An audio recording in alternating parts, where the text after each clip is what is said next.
It's another velocity tuning video, but instead of having an F90 behind me, I've got a G80. It's our new shop car. It's a 2022 model. It's an X-drive. It's a competition, and we're going to be having lots of fun with it. For you guys that are actually more interested in F90 content, I recommend heading over to Officially Gassed, where we've just had our own shop car up against two 58 engine cars, but both of them were fulls. One was 1,000 brake, and the other one was 1,100 brake. Watch the video and see how we got on. Anyway, for today, I'm going to be talking about this new shop car. As the title says, we've already got it at stage 1, and before I get into all that, I'm just going to talk about how the car was when it was standard and talk about what I liked and what I didn't like. So, if I was to talk about what I didn't like, the biggest thing that stuck out was the gearbox.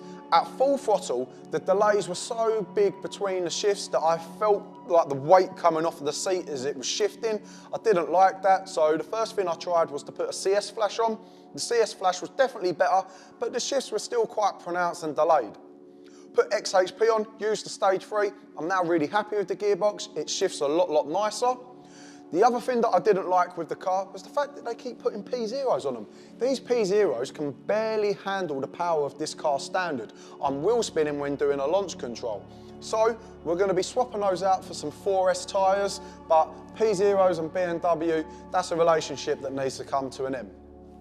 Things that I do like about the car, I like the sportiness of it. Steering feels very quick, very agile. The brakes work brilliantly. I've been out in this car doing lots and lots of stops. When I was out doing the stops, the brakes never seemed like they got overwhelmed. I had good stopping power every time. The car from a 0 to 100 mile an hour, even standard, feels absolutely rapid, very fast, and it's just a nice sporty place to be.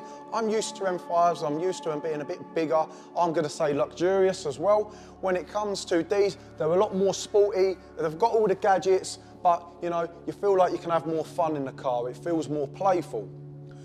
To talk about the modifications that have been done on the car, the first one we done was very basic, and we just put some 12mm spacers on. Now, that just made the wheels sit out a little bit further and made it look nice. Second modification done on the car was a carbon body kit. So Elite Carbon hooked us up with lots of nice carbon around this car. We then done the gearbox mapping, as I've already mentioned. We done some eye-back springs on the front, not on the back, because I just wanted to level it out. And then the biggest one that we've done is shipping the ECU off the femto where they've unlocked it. Without having this ECU sent off, it cannot be mapped. So it's a necessary evil. We send them off to those guys, they unlock them, but to be fair, they've been brilliant. We sent the ECU on Thursday, had it back by Monday, and I'm pretty sure if I'd sent it on the Wednesday, I would have had it back for the Friday, because they sent it back the same day they received it. Really good, quick service. In terms of tuning, the platform that I've used to put our custom mapping in is BootMod, and I've got to say, even the standard maps on that weren't too bad. So when I dynoed this, I had 510 brake and I'd done an 8.1 100 to 200.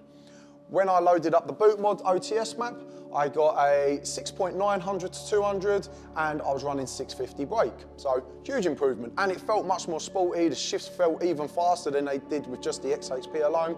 Let's test the OTS stage 1. It feels good. The shifts feel much better as well.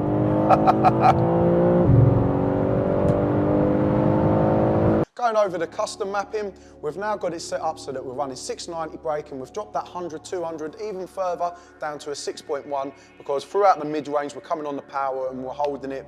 It's mapped up really well, really impressed with it. And that's actually something I was going to mention about these cars. It's like BMW have made them so that they've got tons of tuning potential. I know that don't make sense because the ECUs are locked and there's a lot to get around it, but everything about that engine is screaming for more power. They've lowered the compression, they've put on two huge turbos that really ain't doing any work at standard boost. They've put on two massive fuel pumps running at big fuel pressure, and everything about it just screams, turn me up, turn me up. When you go through the calibration, the scaling of a lot of the maps are set up so that it can run much more boost, and it's actually a super easy car to tune in comparison to some of the older BMWs. So my personal opinion is that someone somewhere in BMW knew that us guys were going to be mucking about with these, and they wanted to create something with tons and tons of potential.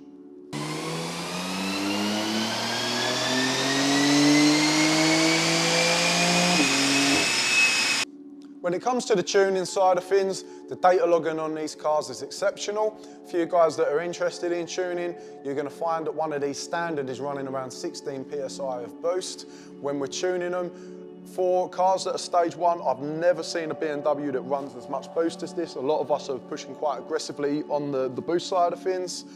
When it comes to the tuning, because we're using the custom ROM that comes with boot mods, we've now opened up multiple map slots. So my main map runs a 6.100 to 200, my map 2 slot runs a 7.1, and my map 3 slot is running a standard time of 8.1. So I've got selectable options through the amount of power that I'm running. And when it comes to exhaust burbles, when I'm switching the modes, the way that the exhaust works and the noises that the car's making all completely change as well. The 0 to 60 in the quarter-mile time of the car on a stage 1, I think is pretty impressive as well. Bearing in mind I've already moaned about these tyres because I'm spinning whilst doing this. I am managing a 2.7 0 to 60 and a 10.4 quarter-mile. I'm sure if I had better tyres, that would come down 0.1 to 0.2 of a second.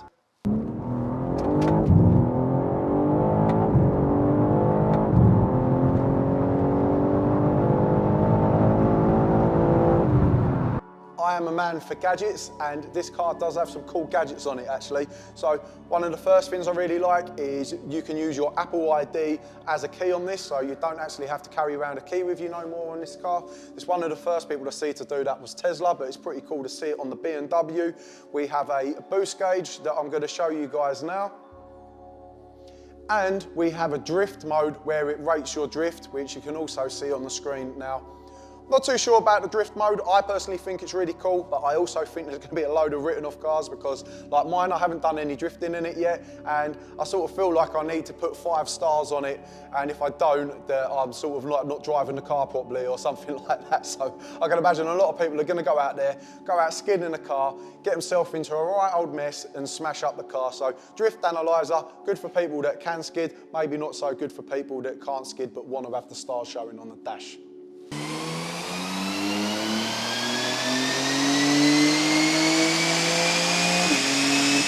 So it's all well and good me talking about 100 to 200 and brake horsepower, but how does this car compare to other BMWs out there?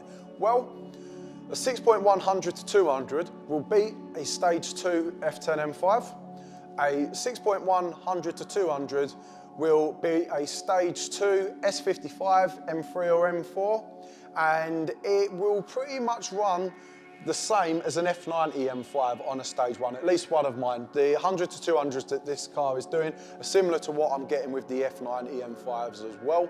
It's a lot of power. I would actually say, despite this running the same times on stage 1 to stage 1, when you look further down the line to tuning potential, I believe this will have more tuning potential than the F90 M5, and it's not really a belief, it's something that I know because looking on the Draggy leaderboard, looking at the times that people are doing on this platform, I know that they're outpacing the F90 M5 already.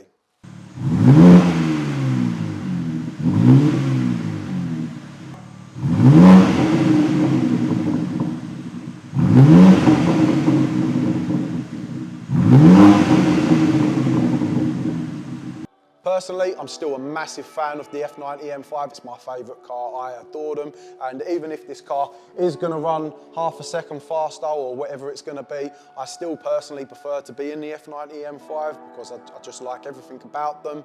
But for this to be a smaller platform and a lighter BMW car, it shouldn't really work that way around. This car shouldn't be faster than the M5 once it's been tuned up. The M5 should always be faster in a straight line, and then this car can beat it on track, around corners. It should be the more sporty one. So for this car to come out with tuning potential that not only can beat an M5 round track, it can beat it in a straight line, it's pretty bonkers really. Like I did with the F90 M5, I'm going to be tuning this car through stages. So as we see here, it's on a stage 1, but I already have flex fuel kits and mid pipes and loads of stuff put aside so that once I'm happy with every level of tuning, I can go straight up to the next level of tuning. How far I'm going to go with this car, I don't quite know yet. If there's anything that you guys would particularly like to see, big single turbo or hybrids, or how far we can push a standard engine, or what we can do with a forged engine, please let me know and I will consider pushing the car in that direction. Thank you for watching the video, and hopefully you like our new shop car.